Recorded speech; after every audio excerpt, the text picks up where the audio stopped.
Alrighty, good afternoon, everybody. I am gonna go ahead. There you go. I am gonna go ahead and review some video from the other day. This is from Monday.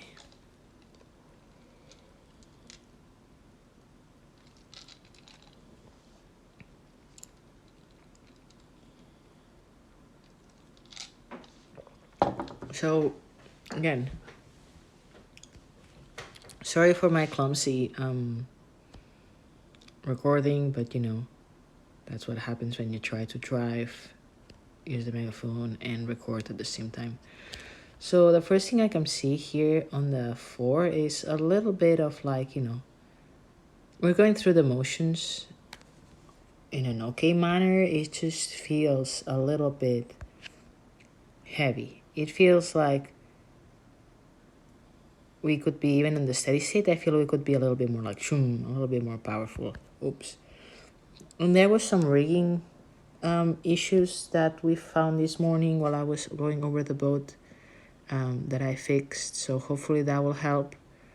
But yeah, I think a little bit more emphasis, and it was a bit better as we went, but at the same time, we're gonna talk about it later here in a little bit. At the same time, I think like a little bit more like happiness, we call it, a little bit more spiciness, right? Even on the steady state. So it doesn't look terrible. It looks a little bit better. Could it be even better? Yes, definitely could be even better. Excuse my clumsy ass recording. Okay, so let's start with this video from this angle. Let's go to the finish. So the first thing at the finish we're gonna see is sometimes on the starboard side here, Rachel and Catherine, actually in our stroke pair, you all feathering into the water a little bit, while Grace and Olivia do a pretty good job there keeping the blade out and then feather. Grace a little bit feathering into the water, but not too bad. And Grace, you'll see some strokes that you're actually getting out a little bit early. So the first thing that I'm seeing here, see here, guys, how we're getting a little bit early here, bow pair. There was this tendency when we think about it, it's better. This one was better, Catherine, and Rachel is still feathering a little bit into the water. So don't forget to add that tap down at the finish and to keep it. There you go. You get it a little bit, so it's just finishing high, tap down, just like the drill that we did, that it's outside hand, gets a blade off, inboard hand, feathers, okay? Let's go back to that frame. I don't know why I went back. So yeah, bow pair, we can see you here getting out a little bit earlier than our stern, and the stern then feathers into the water.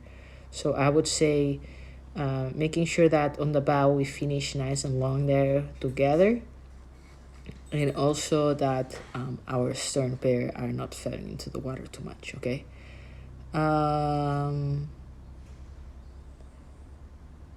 I see you there, Rachel, trying to square up early. Same to you, Catherine. Sometimes we still kind of go like up and down a little bit too much with the hands. See Rachel in this one, we can see how we're touching water right before the catch. We're getting a little bit stuck. We're checking the boat. I think that this is something the other day that we saw a little bit. That one was still checking a little bit, but not that bad. See, so like this getting stuck kind of hurts the boat a little bit. We're getting better, but there's some strokes that when you think about it, you think about going in clean without touching water. It really helps, okay? Placement doesn't look bad there. Catherine, a little bit of over compression there with your knees. I can see really separated with each other. Olivia, we talked about it while we were rowing. So we're gonna see a video, see if another part of the video, see if we can see your knees kind of like moving around. And then Grace and Rachel on the starboard side. Again, I fixed some stuff regarding the reading that we should help you. But see here how like Rachel, I can see your pain the whole time. I can see like your blade picking out the whole time. So let me see here your level hands. So see, this is caused a little bit because of the lack of connection here, because we're still pushing a little bit as we put the blade into the water. You can see the legs here going down. So definitely making sure that we connect that plate a little bit and we then pull as we place. Okay, remember, we put the plate into the water all the way, and then we lift the boat with the legs from the foot stretchers. Okay. So that might be what's causing a little bit of the washout. The other alternative is try to wear a seat pad and then move the but the spacers. But yeah, making sure that we're connecting will help us out a lot. Okay.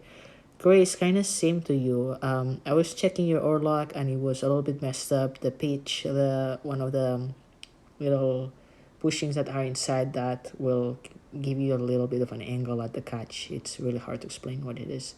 They were a little bit off. They were a little bit messed up. So I fixed that for tomorrow. It should be better, but at the same time,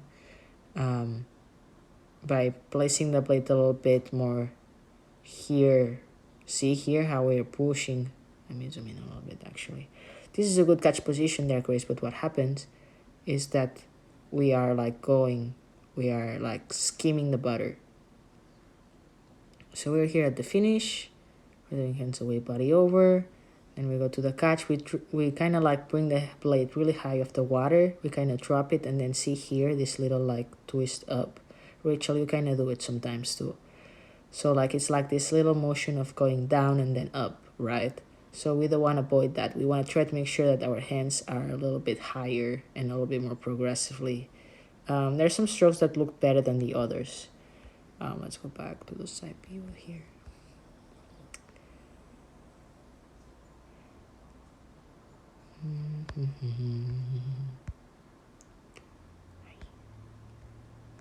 So yeah, so basically, Grace, we sometimes are a little bit off because see here, here's a good example. Take a look at your blade, take a look at your seat, how the seat is going here. It's starting to move, the blade is not even into the water. And we kind of have this tendency to go like hands away, body over, and as we get to the catch, we kind of place and lift with the body. So think about going to the catch, placing all the way, and then lifting with the legs. And making sure we're patient there to feel that catch, okay? We need to feel that catch because right now here, dropping the hands and then just rowing it in like that makes us lose a lot of water. And in a boat like a 4, if we keep doing that, it's going to be really hard for a lift to steer and it's going to be more movements. So think about making sure that we are here placing the blade into the water with Catherine.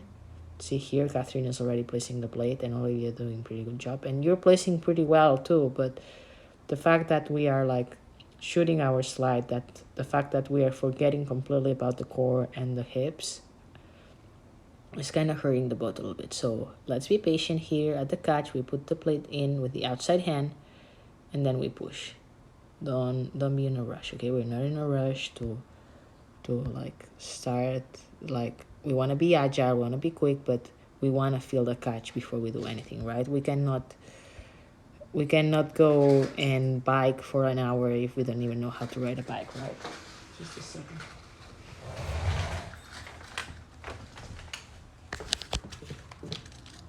Oh, it's a dog playing. Peach! Sorry, my dog found something. Peach! Don't play with that. You're gonna get hurt. Well, she's playing with a stick. It's my friend's dog. It's not my dog. Peach! Silly goose. It's a husky. Has 1 brain cell.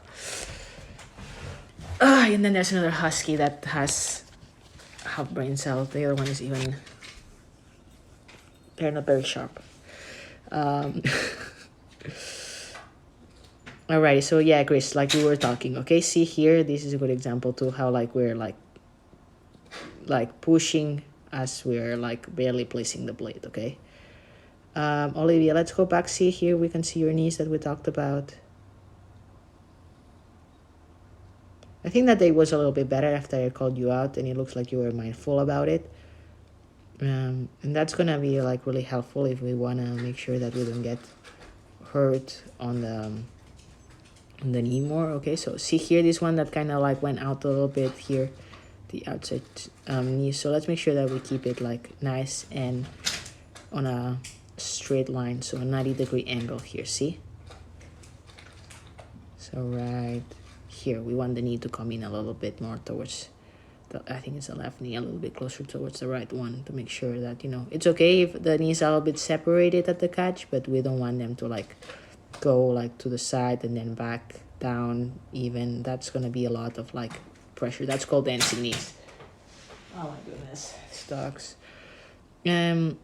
So yeah, this is kind of like the general stuff that I'm seeing, and I think that if we work a little bit more, again, it's something that I'm repeating a lot, like putting the blade in and then pushing. It's because it makes an effect, right?